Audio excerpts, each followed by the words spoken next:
जिस 14 दिन के सीज फायर पर पूरी दुनिया की नजरें टिकी हुई हैं, उस सीज फायर को इस वक्त सीरियल हमलों का मोहरा बनाया जा चुका है।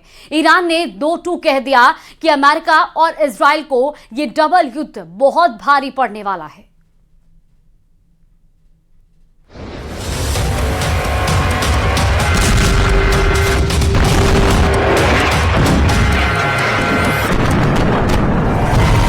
ईरान का डबल युद्ध, लेबनान टू पाकिस्तान। ईरान युद्ध अब बेहद भयानक दौर में पहुंच चुका है। भले ही ट्रंप 14 दिन से सीज फायर पर अपनी पीठ थपथपा रहे हों, लेकिन ईरान ने 2-2 कह दिया है कि अगर लेबनान पर इसी तरह से खूनी हमले होते रहे तो ईरान सीज फायर वार्ता में जरा भी इंटरेस्ट नहीं दिखाएगा। खबर तो यहां तक है कि पाकिस्तान भी ईरान के इरादों से सकपका गया है। पाकिस्तान को समझ नहीं आ रहा कि जब सीज फायर और शांति वार्ता को लेकर इस्लामाबाद में वार्ता होने जा रही है तो ऐसे वक्त में लेबनान पर इतने जबरदस्त हमले इजराइल क्यों कर रहा है। इधर खबर आ रही है कि ईरान के सख्त तेवरों को देखते हुए अमेरिका ईरान पर 11 अप्रैल से बेहद भयानक और बड़े स्तर पर भीषण हमले करने जा रहा है। वहीं दूसरी तरफ खबर यह भी है कि ईरान ने 14 दिन के सीज फायर को दरकिनार करना शुरू कर दिया है। कुछ ईरानी मीडिया की रिपोर्ट्स में दावा किया गया कि अगर पाकिस्तान में शांति वार्ता हो भी गई तब भी ईरान की तरफ से IRGC के कमांडर इजराइल और अमेरिका के अड्डों और ठिकानों पर भीषण हमले कर सकते हैं। दावा किया जा रहा है कि ईरान में IRGC के कमांडर का एक बड़ा वर्ग किसी भी कीमत पर अब सीज फायर नहीं चाहता, वो जंग से ही फैसला करने जा रहा है। 10 शर्तों पर अड़ा ईरान, IRGC कमांडर का प्लान एक्टिव।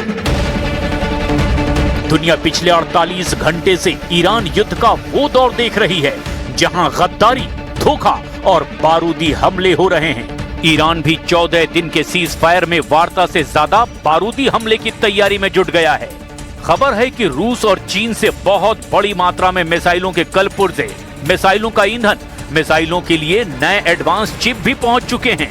इधर इजराइल 14 दिनों के सीज फायर का फायदा उठाते हुए लेबनान में हिजबुल्लाह का पूरी तरह से सफाया करने पर उतारू है।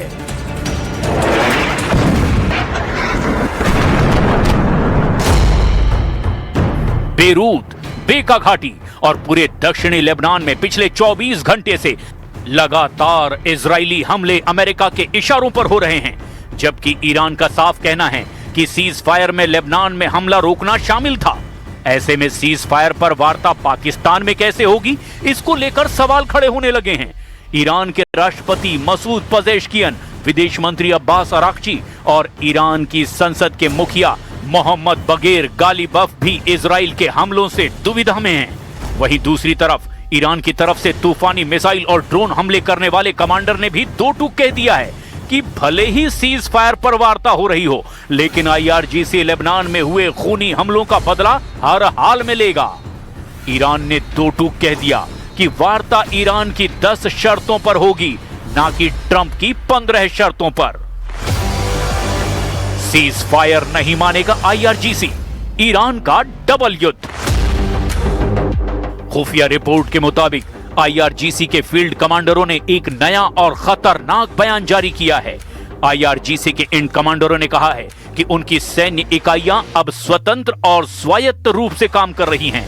इसका मतलब है कि यदि ईरान से अमेरिका की बातचीत चल भी रही हो तो भी सीमा पर तैनात कमांडर अपनी मर्जी से अमेरिका या फिर इजराइल पर हमला कर सकते हैं। ये अमेरिका के लिए सबसे बड़ी चिंता है, क्योंकि इससे युद्ध कभी भी खत्म नहीं हो पाएगा। हशद अल-शाबी और ईरान समर्थित इराकी मिलिशिया के नेताओं जैसे हादी अल-अमीरी ने भी धमकी दी है। उन्होंने चेतावनी दी है कि यदि अमेरिकी विमानों ने इराकी हवाई क्षेत्र का उपयोग ईरान पर हमले के लिए किया तो इराक में मौजूद सभी अमेरिकी बेस कब्रिस्तान बना दिए जाएंगे। ईरान में कुछ निचले स्तर के कमांडरों ने संकेत दिया है कि यदि ईरान के अस्तित्व पर खतरा आया तो वो अपने परमाणु सिद्धांत को बदलने और परमाणु हथियारों का इस्तेमाल करने से पीछे नहीं हटेंगे। ईरानी कमांडरों ने फिर दोहराया कि हॉर्मुज में बिछाई गई माइंस केवल शुरुआत है, वे वैश्विक अर्थव्यवस्था को घुटनों पर ला देंगे। ईरान अपनी पारंपरिक सैन्य शक्ति यानी मिसाइल लॉन्चर और नेवी के काफी हद तक नष्ट होने के बाद अब असीमित और विषम युद्ध की नीति अपनाएगा। ईरान की नो गो जोन रणनीति भी अमेरिका और इजराइल पर भारी पड़ सकती है। ईरान का लक्ष्य अब केवल सैन्य ठिकानों को मारना नहीं, बल्कि पूरे मिडिल ईस्ट को एक नो गो जोन बनाना होगा। इसके तहत वो खाड़ी देशों यूएई, बहरीन, सऊदी अरब के व्यावसायिक केंद्रों और नागरिक बुनियादी ढांचे पर बड़े पैमाने पर ड्रोन हमले करेगा। स्ट्रेट ऑफ हॉर्मुज और बाब अल मंडेब को भी पूरी तरह से ब्लॉक करने की तैयारी हो चुकी है। जैसा कि खुफिया अपडेट से संकेत मिल रहा है, आईआरजीसी के छोटे दस्ते अब तेहरान के आदेश का इंतजार किए बिना खुद हमले की रणनीति अपना सकते हैं, जिससे अमेरिका के लिए किसी एक केंद्र पर हमला करना मुश्किल हो जाएगा।